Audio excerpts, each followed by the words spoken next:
Okay, new year and also new chapter for Greenhouse.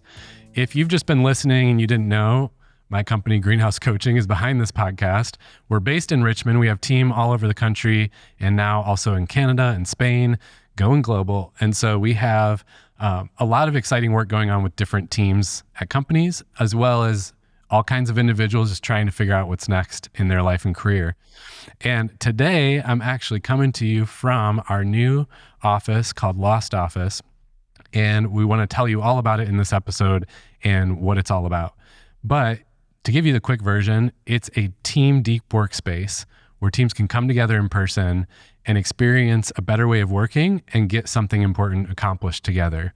And so Greenhouse is partnered with Lost Office, and we're working at it together because we're basically the coaches and facilitators on site for teams that come.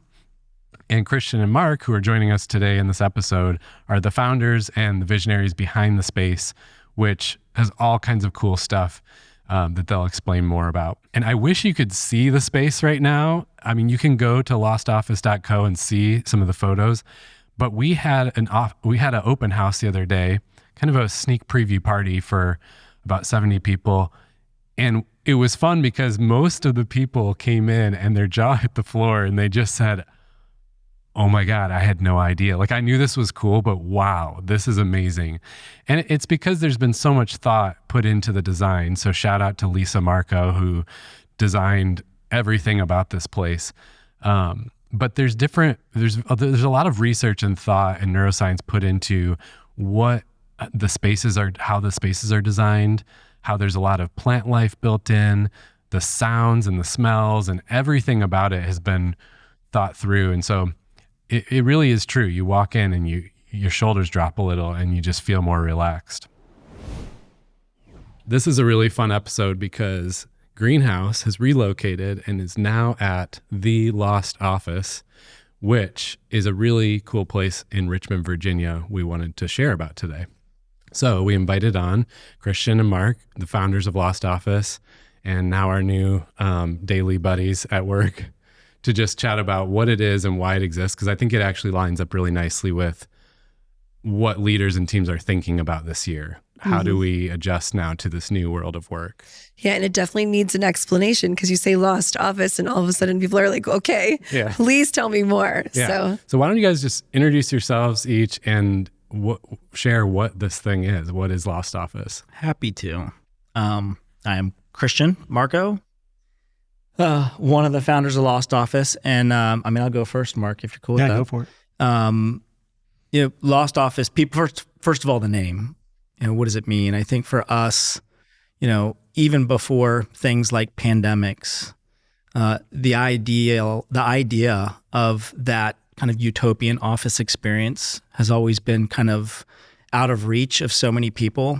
People have vision of what it actually should be and how productive I should be. And no one ever really feels like they've got it. So this is that lost office that people are trying to find. So that's kind of where the name came from. I felt that right away, especially once it was finished walking in here, because in my time in big corporate world, I often would talk about and work on culture. And the top question that was always asked is like, what does good culture look like? And I always struggled with that because I didn't know how to define it, but I had a feeling or a sense of what it would be like. Mm-hmm. And I hadn't heard it explained that way, but I think that was the same feeling of like longing for it to just work better, feel different, be more collaborative, be more inspiring. Yeah. And just to maybe add to it, I think there's a difference to a degree in, getting work done and people coming together to get work done, and we're trying to solve for the latter, which is that we believe that people need the right kind of space with the right kind of support and the right kind of tools and the right kind of gentle coaching, design support to help them create great collaborative experiences when people do come together. And it's just something that's not available even in, broad corporate campuses. I'd love for you to introduce yourself, and I'm going to ask you an interesting question and throw this one at you. Oh boy. I'd love for after you introduce yourself to tell me what Lost Office isn't. What it isn't. All right. Well, I am Mark Brown. That's a great question because I would say what it is not. I won't name names here, is what I would say I experienced probably for the first half of my career, which is what you think of as an office, as a cube or maybe an open space. And people telling you exactly kind of like how you're expected to work and behave in that space, and just sort of all of these rules. It's not that. Like Christian was saying, it is intended to be a refreshing, vibrant, full of life, with great people who treat each other well kind of experience. I love that. Yeah. Right away, I think of it's not a co-working space. Yeah, Right. exactly. Because as conversations have started around this community about it, that's the first thing people assume. Yeah. Everything you just described sounds like a cool, better co-working space. Right, because there's so many of those out Because there. Those have popped up quite a bit. And I've, especially since the documentary, everyone knows about WeWork. So speak to that as well. What's the difference here? Yeah, I mean, I would say the difference is in most co-working environments, it's catered towards the individual. And to a degree, it creates a sense of community. It's a great place to go. But in a lot of ways, it's replicating the same thing that someone who belongs to a corporation gets in a corporate environment, right? They get an office, they get some, access to collaborative room spaces, those kinds of things. And we're more interested in teams and what teams need. And that's very different than what an individual needs. The big difference here is you come into a space like the one we're sitting in today, and this is designed to give everything that a team might need in a day, 2 days, a week, to work well together, to feel detached from the distractions and the interruptions that they would get on campus, so that they can actually spend time together, connect better together, and get more work done. I'd add to that too, as at the end of the day, our mission and hope is that your mission while you're here is successful. So unlike a traditional co-working space, we're incredibly interested in why you're here, what's the conversation you're going to have, and as much as we can be helpful to make sure that you get the outcome that you're trying to go for, and even the deliverables and things like that out of the conversation, your experience, we want to make sure that that occurred, and it wasn't just show up and have hospitality, but you completed the mission. Yeah. Well, yeah, mission's interesting word, because I always, working on company culture, thought the best picture I could have in my head when someone asked what is good culture, I was like, it's Ocean's 11. It's the scenes in Ocean's 11 where they've assembled a team of like every single person has some ninja expertise in one area, but none of them are alike. And they actually highlight that in the movie, how different they all are, but they come together on one mission and they're using those collective talents to make it happen. And you see all these parts of the movie where the mission actually fails if you don't have each of those people in the collaborative way they work. Right. And I always it sounds nerdy, but like I longed for work to feel like that, because I wanted to be on a mission and do something that none of us individually could do. But unfortunately, the past few decades where corporate America has taken us is on teams, you're actually competing against each other.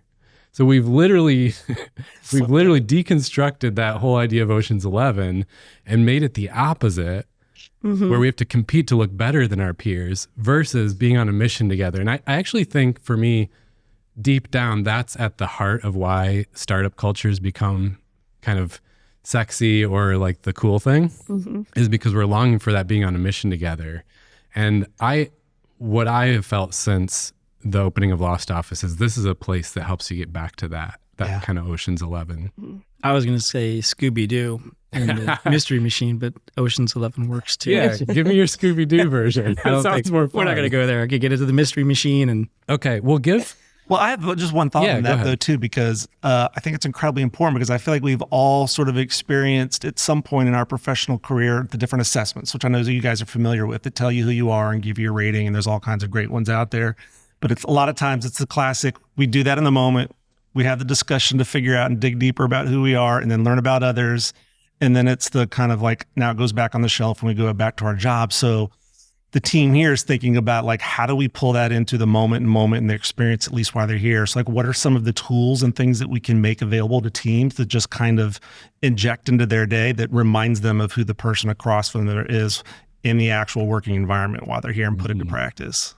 Yeah. Well, that was going to be my next question. Was I was going to ask you to tell us a little bit about some of the tools that are available, because it isn't just the space.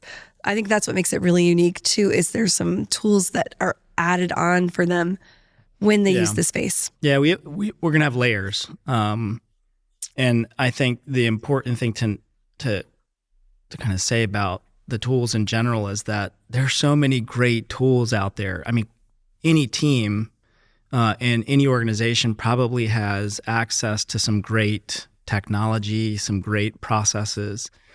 The challenge is that they're just not tapping them deeply enough, right? So you look at something like Teams, you look at something like Miro, which is a virtual whiteboarding tool, which is actually something we do have in this space. People are just starting to understand what they can even do for them. So for us, Miro is one of the big tools that we have in the space. It's basically like a virtual whiteboard backbone. It's available in any room, on any board. We have rolling boards that you can kind of move throughout the spaces. And it's a substitute or an alternative to traditional whiteboarding. And the beauty of it is that it's a simple tool to use. And it captures everything electronically, which eliminates one of the biggest problems with whiteboarding and collaborative environments that people have, which is who's going to transcribe the note. Oh my goodness! Right? Yes, we always take a picture, so much time going over my pictures, and then someone types them later. It's so frustrating. Yeah. So teams that come here, we can very quickly give them their own Miro board. Yeah. And I love that. At the end of their session, within 30 seconds, we can output everything that they did, right? And then using, AI tools, we can transcribe and then summarize everything that they accomplished over the day. Yeah. Well, and even to add to that, because someone who was visiting the other day said, this is so great, but we have a hybrid situation, so I don't know if this works for us. I was like, no, that's actually something it's built for at the core, because to your point, one of the big digital whiteboards is also, I love that it has the ability, let's say there's 5 people in the room here on the Zoom call and 3 people remote. Well, the 3 people remote have their own little bubbles for their face and their own microphones. But what they see is just a room of tiny ant people that they can barely see and hear. Well, this board actually pulls out each individual in the room.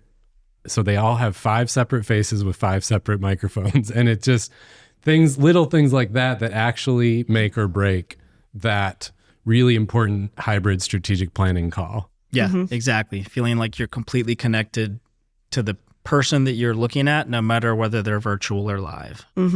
Okay, let's just back up for a second. Mark, can you explain the different ways teams will use Lost Office? Yeah. So at the highest level, think in those moments when teams need to gather in person for something very strategic, very critical, something they want to explore, and they need to gather in person and be their best productive selves while being inspired. But think more practically. So think about it's, leaders that get together every quarter, a couple of days to do their strategic planning. Think critical sort of like project kickoffs where a team needs to come together and kick off a big program or project, or it's a major milestone that they need to get together for a couple of days just to go through the work and work together on it.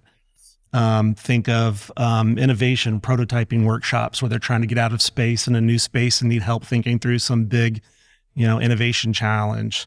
But we're even seeing things like, folks like recruiting, onboarding. How do you welcome people into the company and the culture in a place that feels special for them? So a whole bunch of different scenarios, and it's going to be fun experimenting with teams about what those look like. But at the end of the day, when they need to be together in person and be their best selves as a team that's not in their daily work and their normal rhythms, this would hopefully be a place for them. Yeah, we've got, I think in the coming weeks, we've got a group coming in for just a team offsite. And we've also got a group coming in to do a film premiere showing. So it's a pretty wide gamut of use cases. Yeah. What if a team wants to come in for an offsite, but they're lacking some of the creative side? We're coaches, so people come to, they're like, do you have any ideas for us? We do that all the time for people because they know what to do about the work, but they don't know what to do about, you said it, the inspiration side.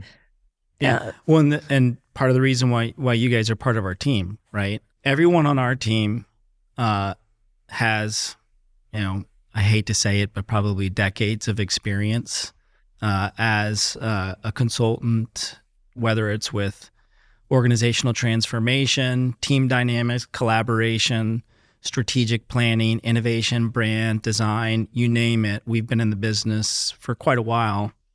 And what that allows us to do is to provide teams some guidance around how to design the right kind of experience. Okay. So we feel like one of the most beautiful kind of gifts we can offer when people come to our space is looking at their agenda and their plans and helping them think through ways to make that experience better. So we may, offer different types of activities, look at ways we can maybe reflow their agenda, give them more ways to do some inspiring things within it, give them tools to strike up a conversation in a different way. Mm-hmm.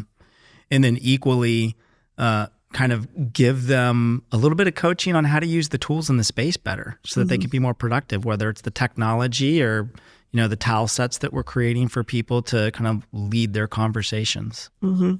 Yeah, I love how there's that two-sided, hey, we can help you make any kind of meeting or conversation more effective, whether it's the tools, the facilitation, kind of being a partner to make that more, to flow better. But then also, you mentioned it, Christian, is inspirational experiences. Mm-hmm. And that is a very unique part of Lost Office that, yes, we've all facilitated thousands of offsites at different locations, and I've never once seen a place that actually builds in little pops of unexpected, hidden, inspiring moments that maybe spark creativity or that help you connect in a new way. And I mean, we're intentionally being mysterious about that because that's the point. The point is there's surprises that can be baked in as well. I'm going to speak on behalf of my business partner briefly, but two examples of that, right? So there's a lot of neuroscience in the space, I'll just say. So behind the space, everything from the way the air smells to the plant life, and there's a lot of plant life in the space, to the food that we have available. Everything is designed to kind of reduce anxiety and increase focus and flow. But we do other little things, as you're saying, Steve, like inspiration. So we have something that we call snack time. Seems kind of simple, right? But it's a mental break, 2:30 in the afternoon. And it's a little bit of a surprise for people that come here, but it's a way to kind of, break people out of their brains for a little bit and reset a little bit and get inspired again. And then now to the Mark part of the equation, the big inspiration is finding meaningful team experiences where you can focus on improving empathy and our ability to see each other as human beings and to solve problems together differently. One of the offerings that we have is kind of created by the nonprofit organization that Mark started, which is the Giving Notes Project. And the idea of Giving Notes Project, I'm going to speak on your behalf here for a minute because you'll be humble about it, is to gift people songs that need a story about them told. And it's a beautiful program because it's not like hey, let's create a giant check. A song about our team and make it fun and funny. It's really using music creation as an empathy tool. And his team will work with the corporate team or the team that's in here to write a story about someone on that team and really understand them. And then by the time it's done, which is over the course of a day, they've got a song, a beautiful song. Yeah. Oh. Yeah. There's so Which, much. Steve, we might need some drumming help on some of these songs when it gets to it. Listeners, So, Steve is an incredible drummer. one of the best drummers I've ever played and with. then I will make the song about me with my drum solo that comes in at the end. Yeah, I think we could go on and on about the things that make this place special. And I wanted to share so people know about it if their team needs a place to retreat and get away, or to do focused work, or to be inspired. But also because some of what we're talking about can just spark ideas for people. We all work with teams, and we know that a lot of people set their goals already in January. But what I would love to have a discussion now about is, what are we hearing them talk most about around their goal setting? What are the themes that they're talking most about? Mm-hmm. Where you want to start? So many topics. Yeah. So many things. I know that I'm hearing a lot of people saying that we hear this all the time, that they wish they had more time. Yep. And the wish they had more time for creativity. Yeah. I think you hear a lot of, simplification. How do we simplify everything that our team does, right?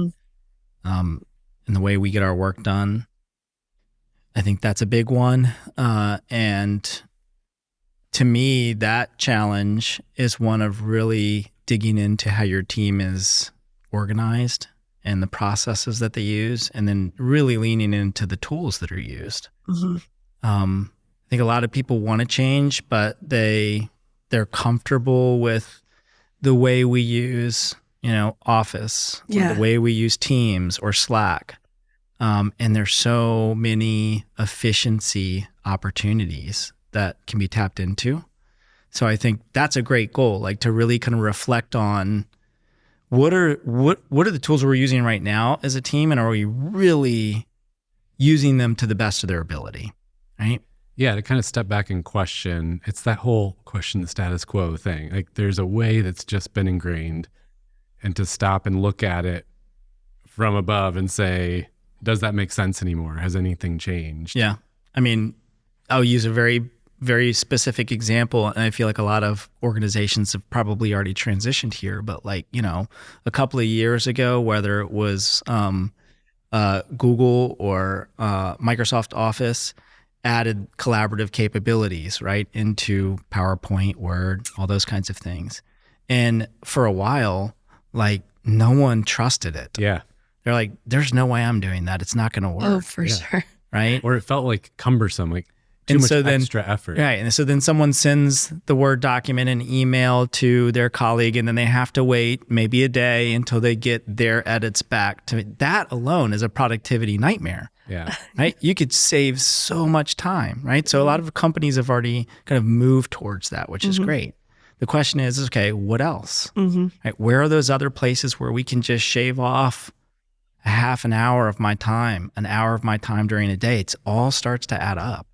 My favorite is speaking of Office and Google, the calendar, whoever just made the original design decision, is blocked into hours and kind of half hours with a dotted line. Yeah. So by default, we all just schedule an hour when sometimes all you need is 3.5 minutes. This is one of the reasons we love Voxer, because it naturally shaves off that 57 minutes. But I think that's another, wait a minute, let's look at this. Does it need to be 7-hour-long meetings, really? And so what happens is there's no time to prep to make the meeting effective. So we waste a bunch of time just trying to get the meeting to arc to something helpful. And if somebody just spent 5 minutes prepping for a meeting, we could have a 10-minute effective meeting and actually accomplish more in 15 than we did in an hour. Preach, brother. Which that one to me is like the burning, overwhelming, whoa, thank you, COVID. Thank you that one highlighted. You're bringing Mark Scrum Master back. No, Scrum Master. Hey, I'm a Scrum We're not Master going to go too. that far. Yeah. I'm not sure I ever actually really completed hold it, but I don't know.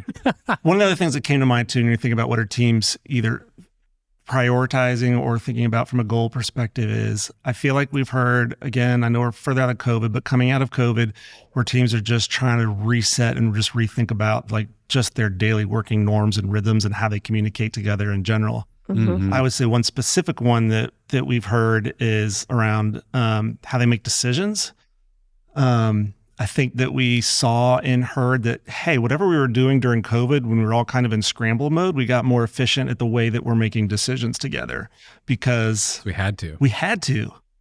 And the day demanded that we have to break down some of these silos and the way that we serialize who knows what first and those sorts of things. And so we've heard from clients like, how are we going to like institute that this year in terms of how we can come to a decision that's not going to require the 14 emails or the 3 meetings or this person needs to know that first.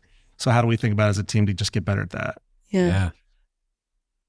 Here's one that came up that was a goal for a leader I was talking to.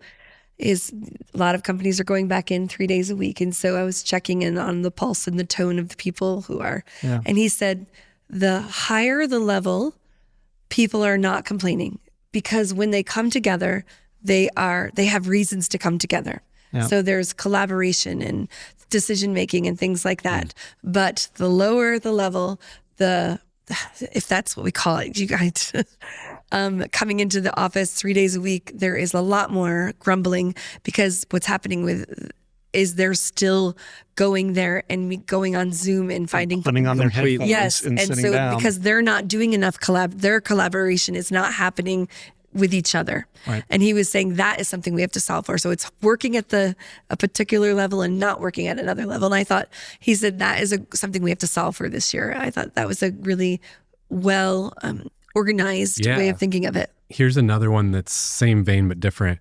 Teams that are distributed and know we need some cadence of getting together in person. Maybe it's also some virtual get together, but specifically in person. And what's the right balance or cadence of that? Mm-hmm. So it's similar because what you're talking about is on a daily basis. Mm-hmm. And then what I heard from a leader was more on the looking at the whole year. Do we do it once a month? Do we all get together? What does that look like?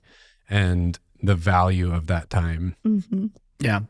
Not just the when do we come together, which I think was the first kind of question, maybe a year or 2 years ago. Now it's like, why are we coming together and what are we going to do when we come together? Mm-hmm. Well, yeah, I have the same problem. So Greenhouse is spread now all over the place. And that has been my main thought this past week is this year,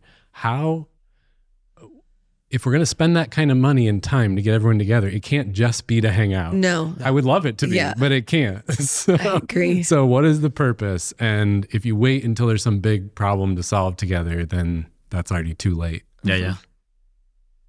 Okay, so I'm curious everyone can speak for themselves, but what are you each most excited about?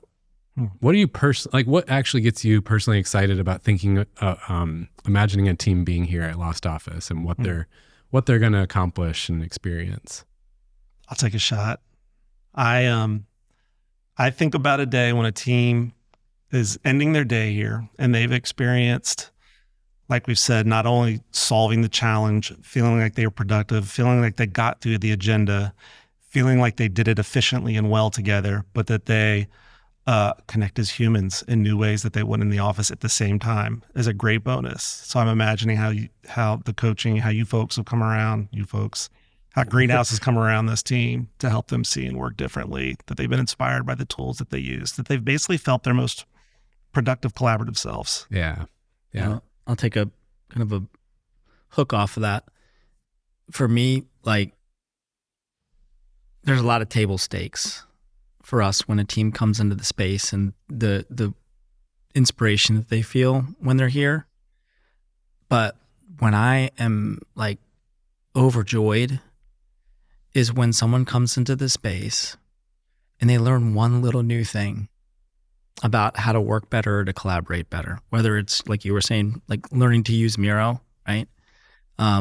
It could be that they learn one little tool to kick off a meeting and a conversation better, and they take that back with them, and that starts to change how they collaborate no matter where they are. Like if we can give that to people every time they come in here, mission accomplished, right? Mm-hmm. We're going to slowly change how people think about collaborating. Yeah, I agree with you on that one. What about you, Cindy? The thing that comes to my mind that I am looking forward to most is probably through the eyes of a facilitator. is about the energy that the space is going to provide, because I love that there's many different vibes here. And so I'm looking forward to most is that a team can come in and we can move them throughout different vibes throughout the day, which keeps energy up, which means at the end of the day, it is a successful day because we have that flexibility and the space to be creative with the vibes. I'm really looking forward to that.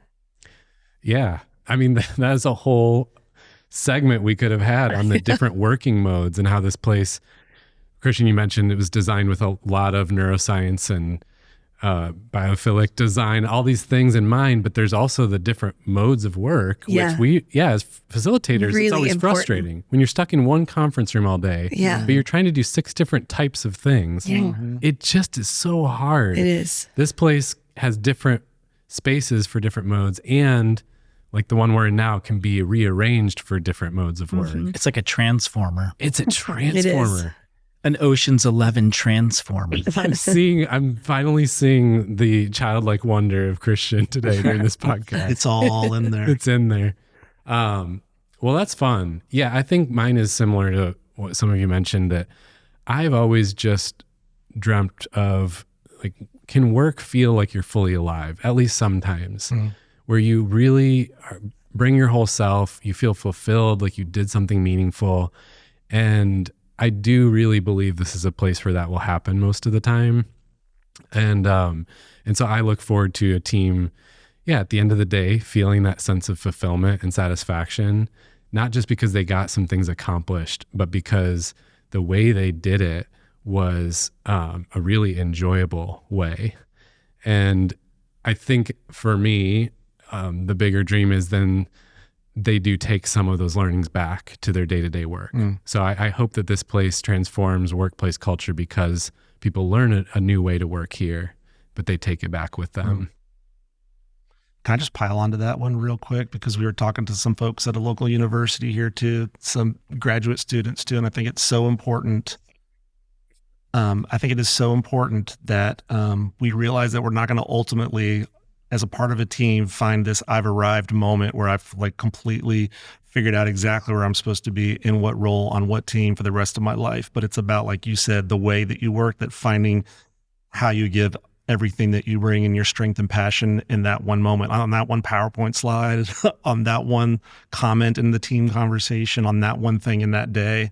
Yeah, and I love that because we can offer that sort of mindset that folks can take back and let go of the one I have to arrive at the ultimate thing. That's a huge win. Yeah. Yeah, I think that's right on. I mean, that's what I see mostly in my coaching work is myself and people who we talk with. We're all looking for the perfect job. Right. And the realization that probably doesn't exist. Right.